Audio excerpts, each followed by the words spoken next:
Let's get right into it. Number 5. Cable TV. Imagine trying to explain cable TV to someone born after 2035. You paid a bunch of money every month, but you still had commercials, and you couldn't choose what played. You just watched whatever the channel felt like feeding you. They would look at you like you had described life in some ancient punishment ritual.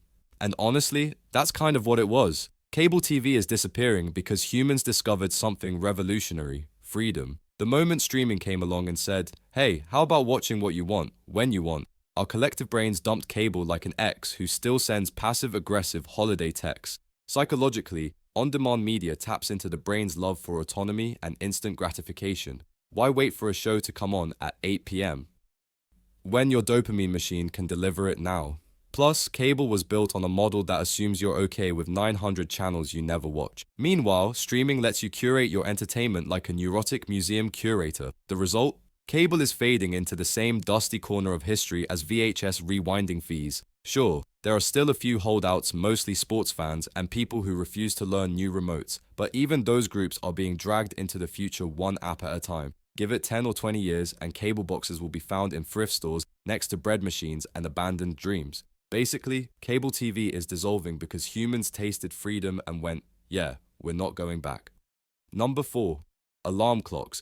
Picture the classic alarm clock, a little plastic brick whose entire personality is, I ruin mornings. It sits on your nightstand like a ticking threat, waiting to scream at you with all the subtlety of a fire drill. But soon, that annoying little gremlin won't exist outside of retro Pinterest boards and thrift stores that smell like old carpet. Why? Because your phone absorbed its job years ago.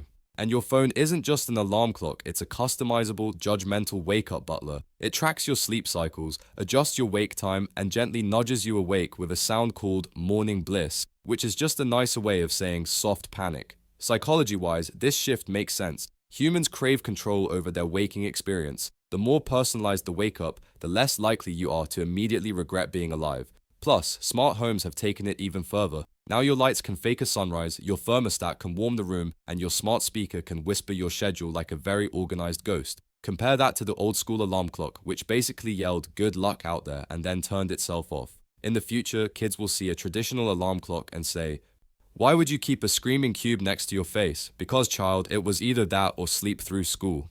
Type continue to get the next part. Number 3. Landline phones. You know that phone your grandparents have that's physically attached to the wall like it's on house arrest? Yeah, that thing is not surviving the century. Landline phones are slowly becoming the rotary dinosaurs of communication, hanging around mostly in offices that still use fax machines and homes where people say things like, just leave a voicemail. From a psychology angle, landlines lose against one thing: the need to be reachable everywhere. Humans have turned into walking notification hubs. Your phone isn't just a communication device, it's your planner, camera, therapist, weather reporter, doomscroll portal, and very unreliable flashlight. A phone that only works in one building, that's like owning a car that only drives in your driveway.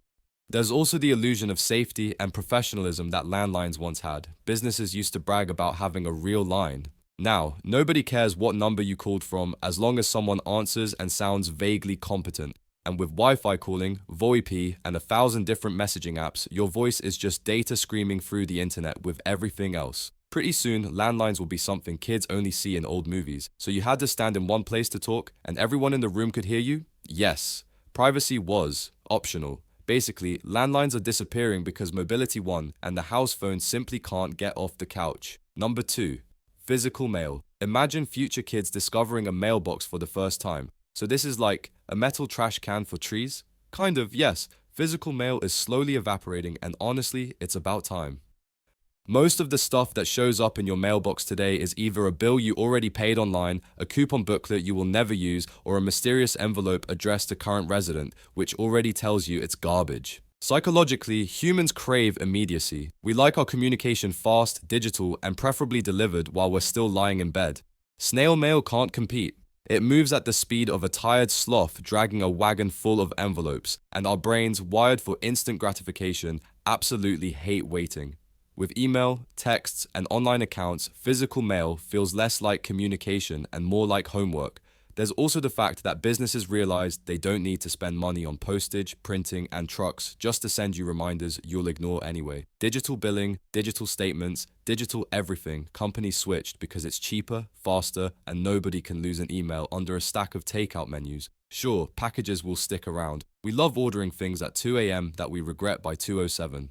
But letters, postcards, paper bills, those are becoming historical artifacts. One day your grandkids will hold a handwritten letter and look at you like you forged it for dramatic effect. Basically, physical mail is disappearing because nobody wants to wait, and digital life feeds our inner impatient gremlin. Number 1. Cash.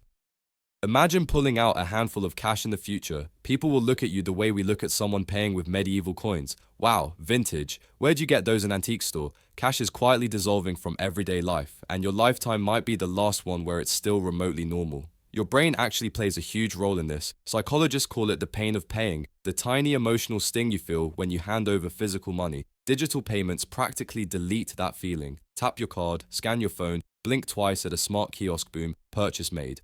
Your wallet stays the same thickness, so your brain goes, oh, cool, that didn't hurt at all. This is great for convenience, terrible for your bank account. Digital money also fits perfectly with the modern lifestyle, fast, frictionless, and trackable in 47 different apps you never fully understand. You can send someone cash from across the planet without ever making eye contact or admitting you owe them money. Businesses love it too. No counting change, no counterfeit bills, no angry customers digging through their pockets for exact amounts like chaotic raccoons. Give it a couple decades and physical cash might only exist in niche situations, garage sales, doomsday bunkers, and the mysterious box in your drawer where random coins go to die. Kids will ask, so people actually carried around paper with presidents on it? Yes, and we called that paying. Basically, cash is fading because digital convenience is irresistible and your brain is too lazy to resist it. That's all for today.